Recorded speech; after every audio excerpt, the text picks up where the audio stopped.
You too, man. What's up, man? This is your guy, Manny, and I gotta come at you guys with another camp battle video. This is my third installment of my camp battle series, and this is between Benjamin St-Juste versus Jimmy Moreland. Now, pause. Before you get mad and attack me and say, hey, they are two different guys, they're two different corners, I'm not saying that neither one of these guys get cut. This is a different kind of camp battle.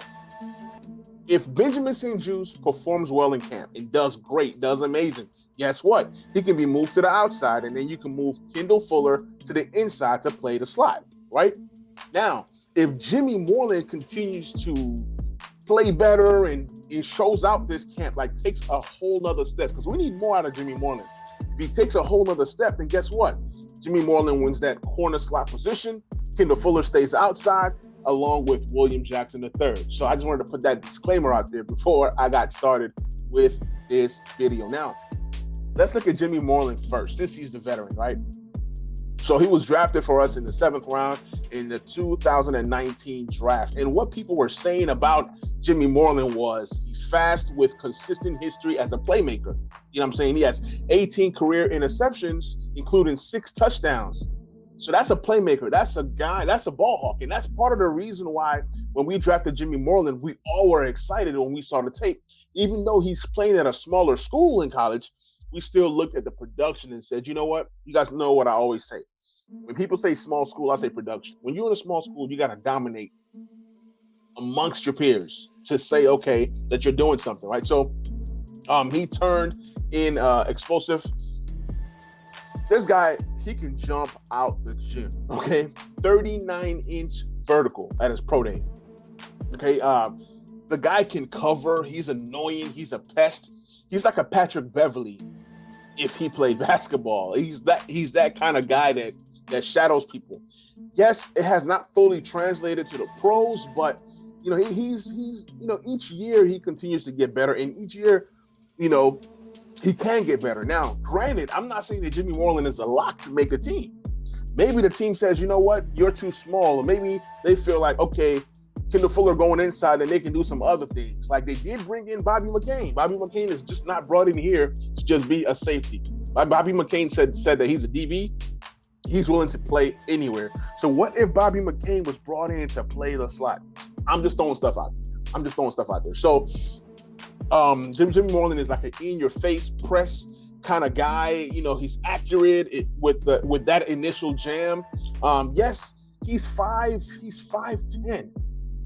He's 179 pounds. That's not a big guy. He's not a big guy at all, but what he does make up for in terms of stature is that he has heart. This guy, he knows how to read defenses, how to read offenses. Offenses, this is a guy that he trusts his eyes. He trusts what he sees. And that's a good trait to have coming into the league. He's a guy that can play, one-on-one, and his athletic ability kind of helps him if he does have to play outside. You know what I'm saying? Even though he's relegated to being a slot corner, there are times when Ron Rivera can move, or Jack Del Rio can move you all around. So that vertical leap ability is going to help Jimmy Moreland. So what I'm looking at in camp is, does he come in stronger? Does he come in better? Does he come in with a different type of edge? Because, you have to elevate your game. We've seen you now for a few years. You have to elevate your game. We want to see a leap. And that's what's going to stand out in terms of him getting snaps or not. You know what I'm saying? He's also a decent a guy in special teams if we do go that route. I don't know how much of special teams he played last year, but I would love to see Jimmy Moreland back there returning punching kicks. Maybe we have depth at the corner position this year. Maybe McCain is listed as a corner to then free up Moreland to do other things like special teams and even punt and kickoff return. So I do like Jimmy Moreland. He is a rare talent.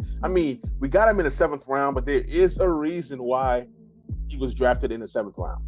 Okay, but we could not let go of the 18 interceptions in his collegiate career, and 6 of those being pick sixes. So, yeah, those are things that we like about Jimmy Moreland. Those are things that are like his strengths, but his weaknesses is like obviously his frame. He's a thin guy.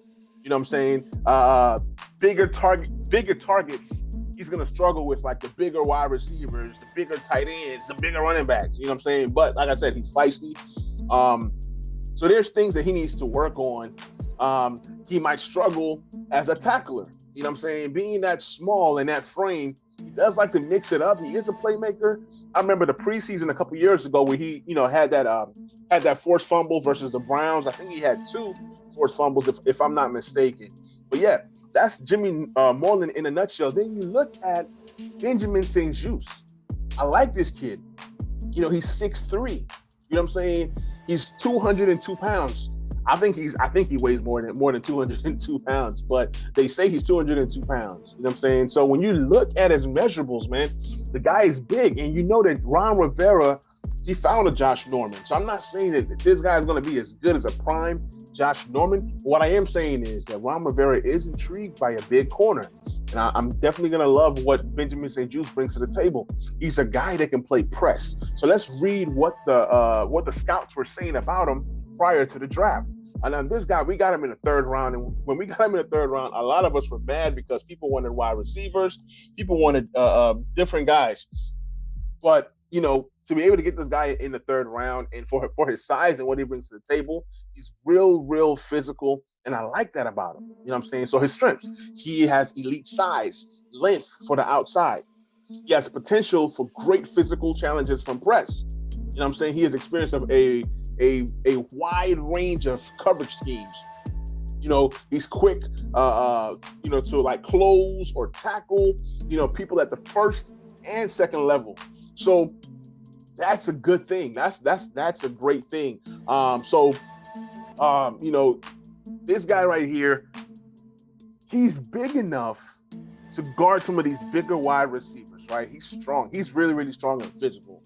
Played really well at the Senior Bowl. So this is a guy that can definitely battle and get some jump balls. You saw in practice, there was a picture where he jumped up and, got the ball from Terry. So this is going to be a battle within a battle where he's going to be going against Terry McLaurin a lot on the outside. He's going to be going against guys like Curtis Samuel. So he does have decent speed. So these are things that we're going to be looking for to see, once, mini camp starts and training camp and preseason. Let's see if he takes another step. Because if he takes another step, then that definitely he's a guy that can start on the outside. You know what I'm saying? He makes tackles on a consistent basis. I'm telling you guys, this is a physical corner. This is a corner that we want to have on the squad. He centers up, he runs, he wraps through the target. He plays off blocks and seals the edge. So these are all great qualities. Now, obviously, there are some weaknesses. They said that he gets turned around by average route runners. That's understandable. Coming in as a young player, those are things that you can clean up with technique and coaching and things of that nature. He declares and opens hips too early in press. Okay, so scouts don't like that. He's grabby in coverage and when he gets behind. So, I mean, who doesn't get grabby when they get burnt? You know what I'm saying? But we're going to see if his speed can hold up. You know what I'm saying? So route recognition is something that he needs to really work on. False steps at the top of his drops off man. So his footwork is going to need some. It's going to need some work. Scouts say that he's very average to burst to the football. So these are some of the things that people are looking at. And like I said, some of these things are definitely fixable.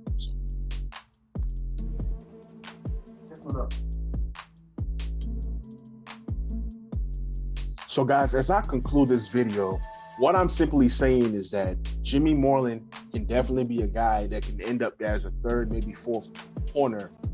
Just based off of production, based off of if he takes that next step.